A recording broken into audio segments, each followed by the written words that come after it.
The Young and the Restless spoilers. The love of the Winters family has brought warmth to the city of Geneva, even when the drama surrounding them warms everything up. Can the Winters continue to move forward without Neil's love and guidance? Look to the past to bring hope to the future in 2 scoops.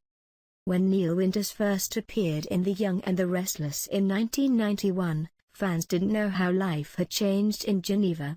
Neil brought the calm, warmth, and diversity needed for the soap world, and it became a staple for the entire Winters family. As more members have been added over the years, the Winters have brought joy and drama to them, constantly under the spotlight. Although we lost Neil very early, Winters still showed that they would stay to stay.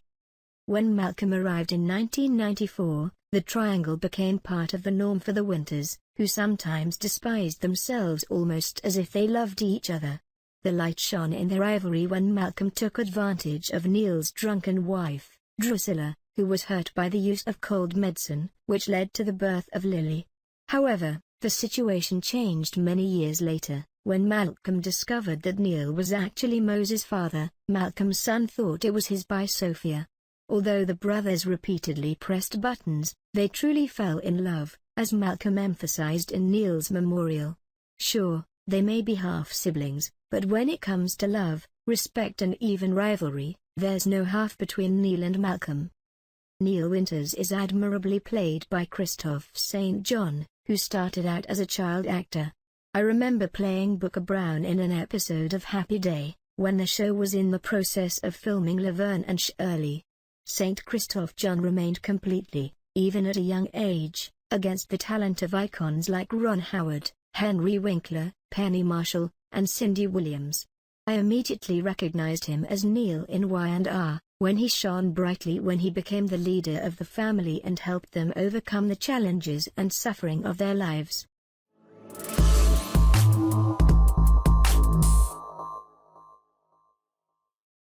At one point, from 2009 to 2011, Malcolm Winters was played by another child actor, Darius McCrary, who played the regular role of Eddie Winston in Family Matters, who also played Brighton James, whom Richie Crawford that starred, became the main character of Devon Hamilton in Y&R.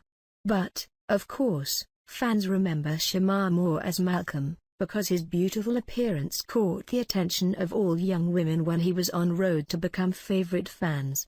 After Malcolm left the city of Geneva, Shemar became a major-time star on Criminal Minds and now on SWAT. Shemar Moore was destined for greatness. The Winters need the right temptations to help their rivals, and the Barber sisters certainly fit. Drew is different than not only having a great entry as an unwelcome troubled teenager of his mother, but also having one of the best outings of all time when falling down a cliff during a shoot. Figure. And his sister, Olivia, made Drew real, because Liv was a successful doctor, who was rubbed on Drew's face almost every shift.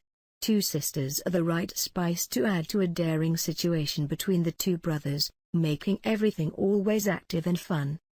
Later, Lily and Devon were added and then mixed with the Winters family and were always welcome. Although starting on a rocky path with Daniel, Lily eventually became half of a long-lasting couple that would be soap when she was paired with the elderly Kane Ashby. Lily and Kane show that love is colorful, even when she fights ovarian cancer while Mac is pregnant with twins.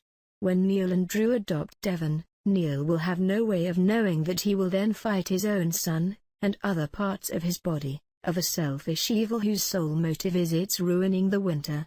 But more about Hillary later.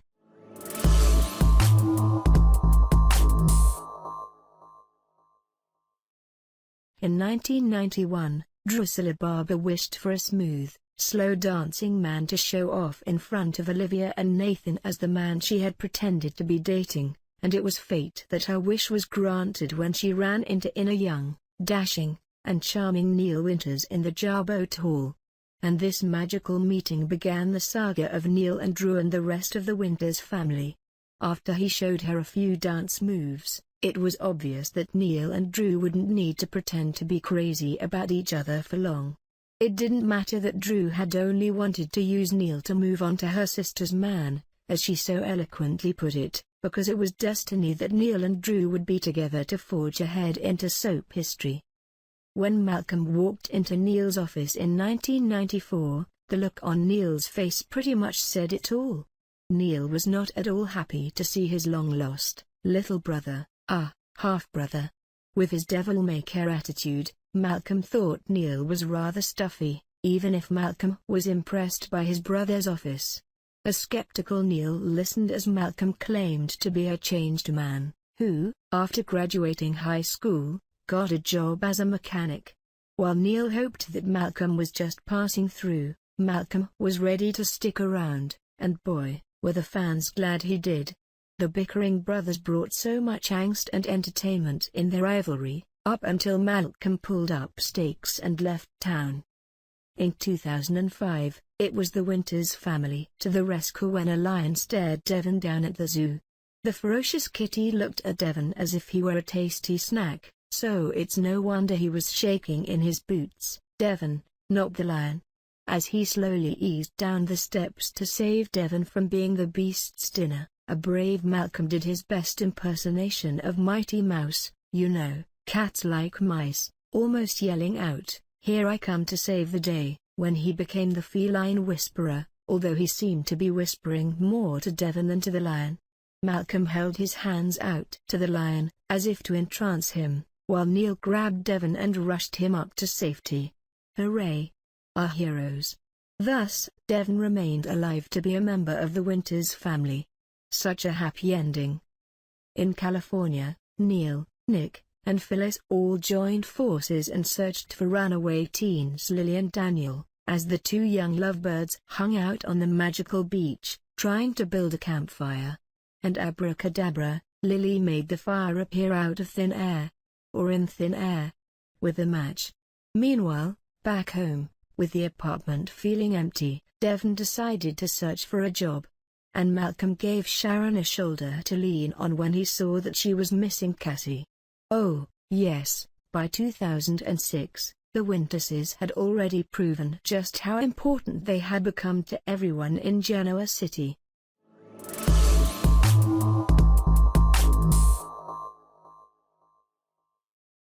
Later in 2006, Neil and Drusilla expressed how thrilled they were that Devon could hear with his new cochlear implant and how excited they were about their decision to adopt the teen. With the stroke of a pen and an official legal ceremony, Devon became a legitimate member of the Winters family, although he still regretted that his mum had been ruled by drugs.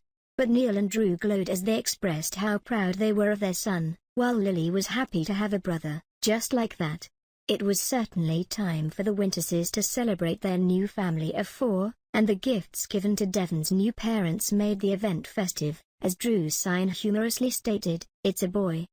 It's a shame that there couldn't have been another week of stories for the Winters family after 2006, since they have had so much more story to tell.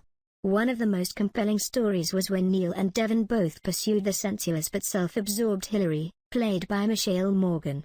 I wish we could have seen an episode of when a blind Neil was also blind to the fact that his son was having an affair with his wife.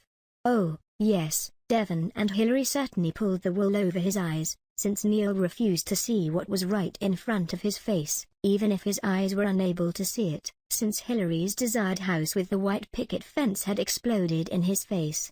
And once he discovered the truth, Neil was so angry that he swore revenge on Devon. Yeah, Hillary sure brought the drama. However, Hillary also brought one of the heaviest romantic stories when she married the love of her life on her deathbed. Even her arch-rival, Lily, was in tears as Devon and Hillary said their adios, shortly before Hillary died. The loss of Hillary left a big hole in the Winters world that Elena and Amanda have been unable to fill. Yet there's still hope, since Amanda could become more like her look-alike, which would certainly stir things up. Or with Billy already working with Lily, by adding Mr. Abbott to the mix, the fans could be treated to a Devon/Amanda/Billy triangle or even a Devon/Elena/Amanda/Billy quadrangle.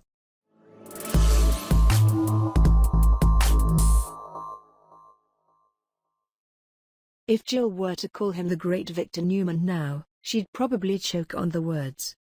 It's so hard to believe that Hope was Adam's mother. She was so nice, sweet, and innocent, and Adam's not. It really is a case of like father, like son. Beware, Genoa City, whenever Lily is behind the wheel, driving. Neil certainly was more fortunate than Hillary was later. Man, Lily was really spinning out of control on the ice. What fun to watch an actress play a character in an episode one day and to see another actress play the very same character the next day. First, we got to see Heather Tom put her own spin on Victoria Newman, and the next thing you know, Amelia Heinle was portraying Victoria. Presto Chango. Wow, Ted Shackelford, I miss seeing him as either of his characters, William or Jeffrey Bardwell. And believe it or not, I even miss Gloria. Between constantly butting into her sons' lives and chasing after her own glory, there was never a dull moment when Gloria was around. Both William and Jeffrey found that out the hard way. Wouldn't it be interesting if Y&R offered a week of episodes where various Y&R cast members paid tribute to past guest stars, whom they had especially enjoyed working with during the run of the show? The guest star in question could be introduced at the beginning, before showing the episode. That would be so much fun, and might even be somewhat revealing.